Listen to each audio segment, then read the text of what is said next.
Halo Ens. Dalam kehidupan sehari-hari kita pasti dihadapkan oleh berbagai pilihan dan perlu mengambil suatu keputusan. Keputusan yang diambil juga bisa beragam, mulai dari bidang pendidikan, karir, hubungan, sampai hal-hal kecil seperti mau pakai baju apa untuk pergi kuliah hari ini. Untuk mengambil keputusan tersebut, kamu membutuhkan skill yang disebut dengan decision making. Kenalin, gue Anton Sugarto. Kali ini gue mau ngajak kalian buat ngobrolin soal decision making. Jadi, sebetulnya decision making itu skill apa sih?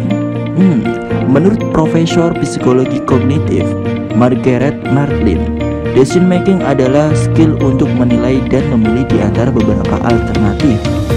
Kamu dapat membuat keputusan setelah memproses semua informasi yang tersedia dan menyesuaikan dengan situasi yang dihadapi.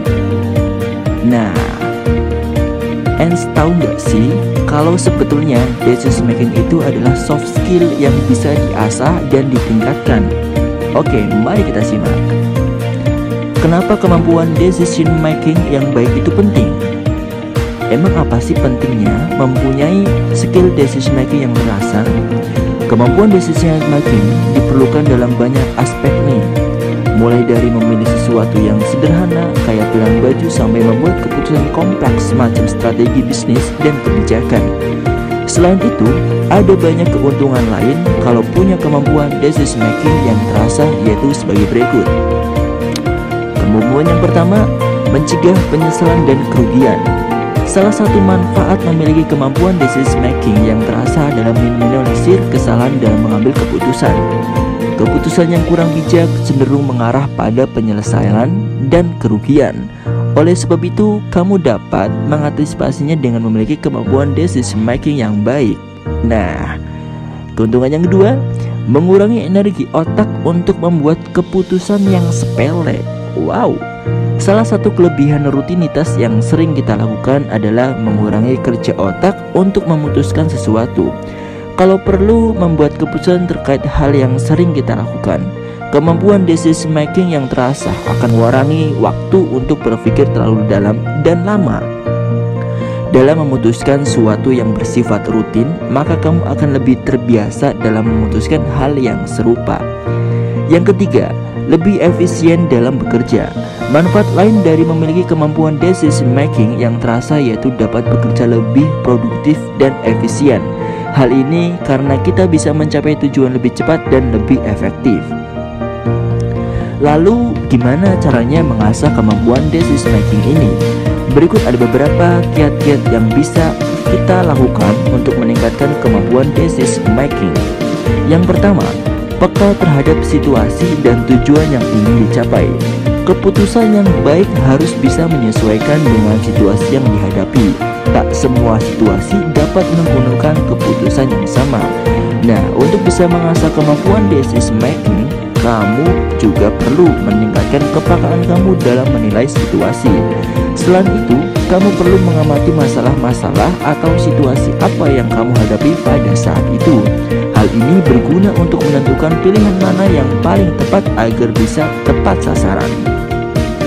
Contohnya gini nih bro, kalau terkait untuk bekerja sebagai penulis konten media sosial atau content writer dan sebagai copywriter untuk membuat iklan, meskipun kode role ini memiliki kesamaan di bidang menulis, tapi keduanya memiliki tujuan dan konteks yang berbeda. Oleh karena itu, kamu perlu menyesuaikan CV atau resume kamu saat melamar untuk kedua pekerjaan tersebut. Yang kedua, analisa informasi terkait pilihan yang ada. Dalam mempertimbangkan sesuatu, kita juga perlu menganalisa pilihan-pilihan yang ada. Coba mulai kumpulkan informasi selengkap mungkin untuk membantu membuat keputusan. Ada berbagai informasi yang bisa digunakan dari data yang ada, fakta lapangan, atau tolak ukur keberhasilan suatu keputusan. Untuk mengasah kemampuan decision making, kamu juga perlu berlatih bagaimana cara mendapatkan informasi atau data tersebut. Seringkali data tersebut tidak selalu tersedia di tanganmu. Oleh karenanya, kamu perlu belajar menggali informasi melalui riset, bertanya kepada ahli atau data statistik. Yang ketiga, menggunakan teknik analisa what if. Setelah menganalisa data yang kamu punya, buat skenario kemungkinan yang dapat terjadi pada setiap pilihan. Hal ini berguna untuk mengantisipasi resiko yang ditimbulkan dari setiap pilihan. Kamu dapat menuliskan kemungkinan konsekuensi setiap pilihan yang ada. Hal ini bertujuan untuk memetakan pilihan mana yang risikonya paling bisa dihadapi. Yang keempat, buat pedoman untuk keputusan yang rutin dilakukan. Salah satu indikator decision making yang baik yaitu dapat memutuskan suatu secara efisien. Untuk keputusan yang bersifat rutin, kamu bisa putuskan lebih cepat kalau punya acuan atau pedoman yang dibuat sebelumnya. Hal ini juga akan meminimalisir potensi overthinking dan kewalahan setiap bikin keputusan. Misalnya gini nih bro, kamu bisa membuat standar operational procedure SOP atau disebut seperti itu untuk mengerjakan pekerjaan tertentu. Hal ini membuat kamu nggak perlu bikin keputusan setiap hari sehingga menghemat waktu untuk bisa mikirin hal-hal yang lebih penting. Contohnya gini, kalau kamu selalu bingung mau mengerjakan apa tuh karena tugas membunuh, kamu bisa membuat to-do list untuk mengidentifikasi apa yang perlu dikerjakan dalam sehari-hari atau seminggu ke depan. Kita bisa diskusi lebih lanjut di kolom komentar di bawah ini. Jika konten ini bermanfaat dan kamu suka, kamu bisa like dan share konten tersebut. Terima kasih, sampai jumpa.